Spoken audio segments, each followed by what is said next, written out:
Nova ressenya, en aquest cas, de Nevada, d'Imogen Bini, una novel·la del 2013 que m'he llegit perquè quan vaig anar a la Setmana del Llibre en català, a l'estand de l'Agulla Daurada, li vaig dir a l'editora: digue'm un llibre que creguis que és indispensable de llegir.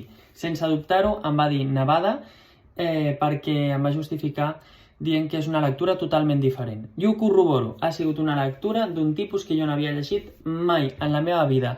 Crec que el narrador és totalment original i ens mostra una altra perspectiva del món. Aquesta perspectiva és la perspectiva queer de les persones transgènere.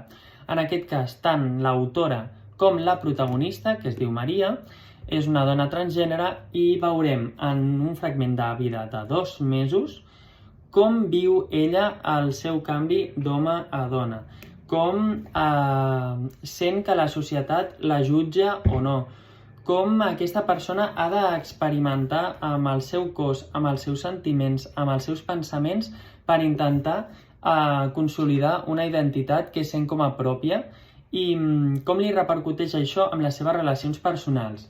He de dir que crec que és una novel·la molt dura de llegir perquè en aquest cas tenim una protagonista que la manera que té de lluitar amb tot el que li passa seria a través de l'alcoholisme i a través de les drogues en molts casos, i això la veritat m'ha posat una mica trist de pensar que certament deu haver un munt de gent al món que se sent fatal i que la seva manera d'intentar anul·lar-se és aquesta.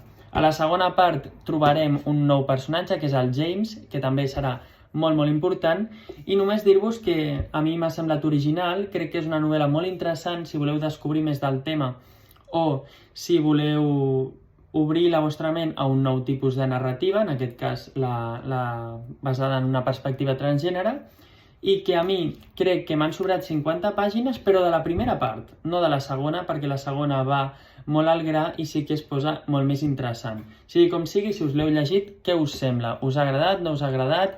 Heu llegit algun cop alguna cosa igual? I ja està, aquí ho deixo. Adeu!